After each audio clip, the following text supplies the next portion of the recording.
Honorable members, the motion has been moved and it has been seconded before the House for consideration. Yes, Honorable Tampuli, I haven't seen you today, so let's hear you. Grateful, Mr. Speaker. Mr. Speaker, I rise to contribute to the motion before this House for the consideration of the estimates for the office of the special prosecutor in the amount of,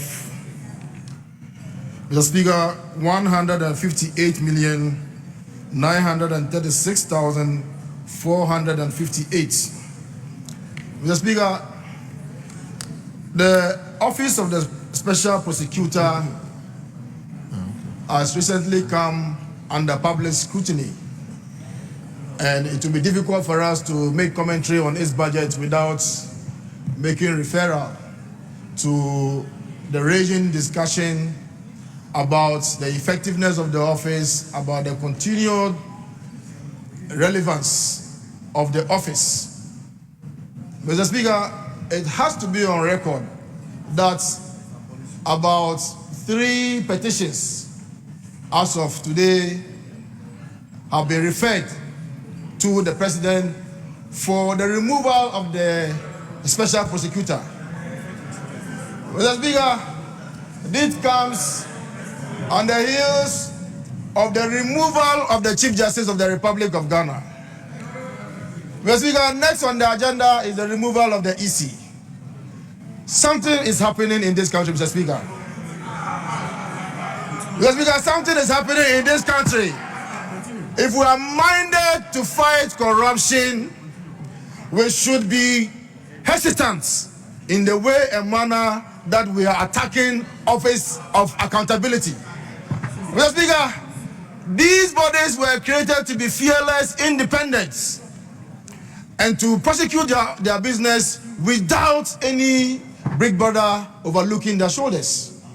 Mr. Speaker, it's becoming very difficult for the OSP to function. And I am very sad that even the amounts that the OSP requested to be able to prosecute his business for 2026 has been reduced by almost 50%. Mr. Speaker, I don't know what the plan is, but if we are to take out the special prosecutor, and then what is left with the office? Are we going to appoint an NDC person to come and to occupy the office? What is the plan? Honorable members. Mr. Speaker, we are approving estimates for the office to function. The arrowhead of the office has become a target. Mr. Speaker, there has been an attempt to remove some constitutional officers already, and now we are coming to this particular office of the special prosecutor. What is his crime? Mr. Speaker, I'll give you an example. SML, special prosecutor has been investigating SML for close to 10 months, if not 12 months. Mr. Speaker, I need to make this point. No, hold on. You hold on. Thank you, Mr. Speaker.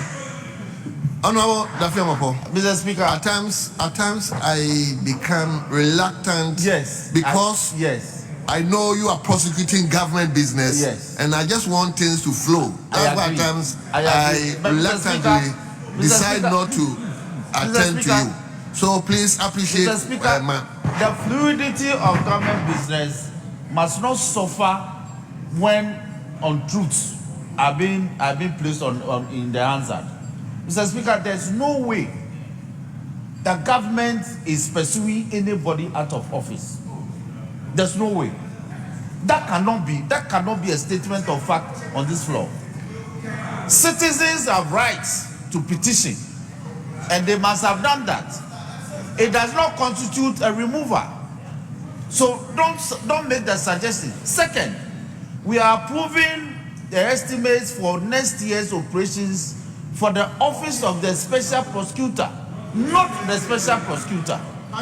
So this attempt to malign government at the slightest opportunity must not be countenanced. By all means, make your point. Within the terms of the reports, look at the number of cases they've done, not done. Look at their activities, and leave the tangential matters. for the press thank you, leader. conferences. Thank you so much. Speaker, Yes, Honorable Tampoli, let's move on. Mr. Speaker. But leader, I'll urge you, Mr. Speaker, some of these things just leader, ignore it and let's move on. The majority leader is doing any and everything. A majority chief whip is doing any and everything instead of facilitating government business. He's frustrating government business. Mr. Speaker, the point that I'm making is that this office started the SML investigation about a year ago.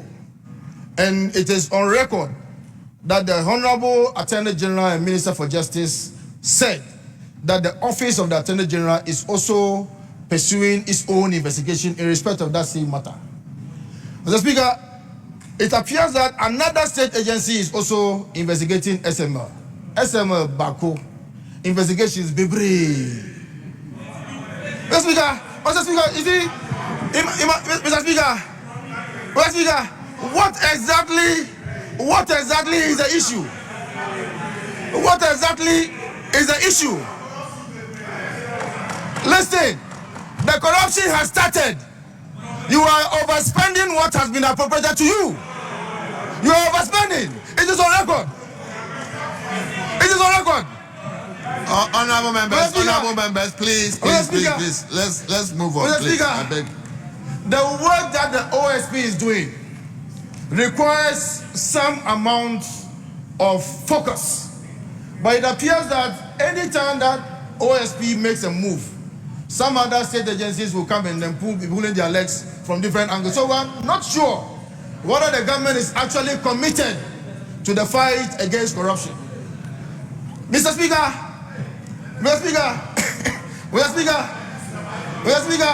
one must commend the OSP, especially if you refer to other state agencies that are also involved in this business of fighting corruption. We must put on record that they have a very flexible arrangement to consider people to come on self-recognizance. And I think that is in keeping with best practices and the precedents that have been set over the years. Nobody is running away from the jurisdiction.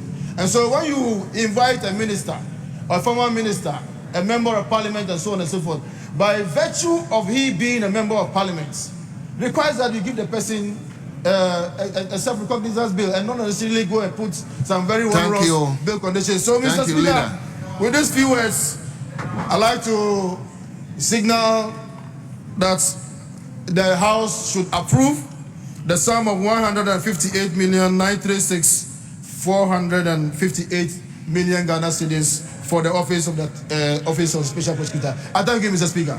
Thank you very much. Yes, Honorable Soso, please be brief. Thank you very much, Mr. Speaker. Mr. Speaker, thank you, and I rise to support the motion that we approve the advertised sum for the Office of Special Prosecutor. The Speaker, it's very important for us to make the case that fighting corruption is not only about prosecution. Let's get that very clear. That in investigating corruption and corruption-related matters, the amount of savings you make to the state is as critical as the people you prosecute. So the case that people always are in a hurry for prosecution. I've seen cases where people have been investigated over several years, sometimes spanning 20 years, so that at the time prosecution is mounted, you have no defense to your situation. But what we have here in our jurisdiction is that everybody is in a hurry to mount prosecution so quickly to determine effectiveness or otherwise of institutions like the Office of Special Prosecutor. The Speaker, I think that is erroneous, and we must begin to address those perceptions in our society. The Speaker, I think that the Office of the Special Prosecutor, when they appear before the committee, demonstrated that by virtue of the savings they have made for the state, they are actually working in favor and in the interest of the state. Of course, we haven't seen major prosecutions yet, but they have proven that they are doing their work well. But Mr. Speaker, again, let me clarify the point that the fact that the Office of Special Prosecutor is doing the best they can within their mandate does not mean that citizens and of the circumstance of their creation and the object of the office. Mr. Speaker, it may work. Yes. I hope now Speaker, we are going to. as a matter of course, motion number 17. Speaker, the minister is here. Fortuitously, the vice chairman of the committee is ready to present his report. So, Honourable Minister. So, Honourable, yes. Mr. Speaker, we don't have any difficulty. The vice chairman is a nice guy, so he can.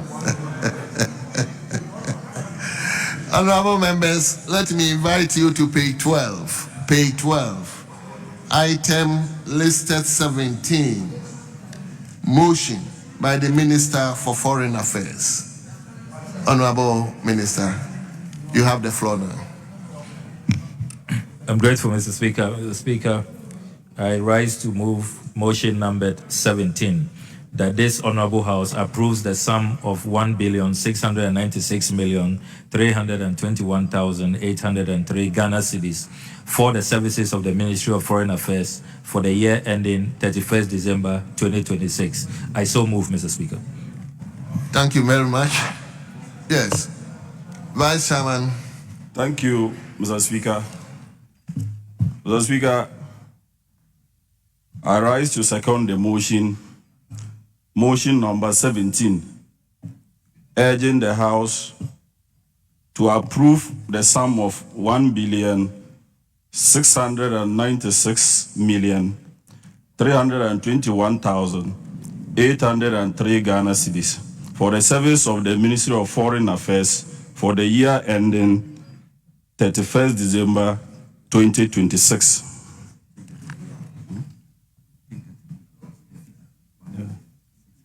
It's 1 billion.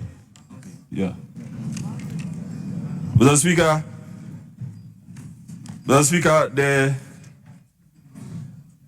the committee, Mr. Speaker, for the 2026 fiscal year, the ministry has been allocated a total amount of 1,696,321,803 Ghana cedis.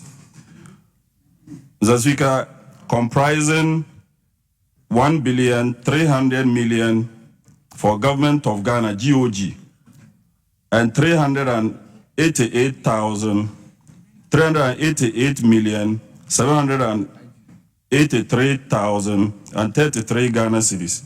That is for internal generated funds. Mr. Speaker, the committee met with the Ministry of Foreign Affairs agencies, and at the committee level, Mr. Speaker, we looked at the 2025 report, and the ministry fared very well. Mr. Speaker, some of the achievements of the ministry under the 2025 budget review, or the performance of the ministry, was the passport administration,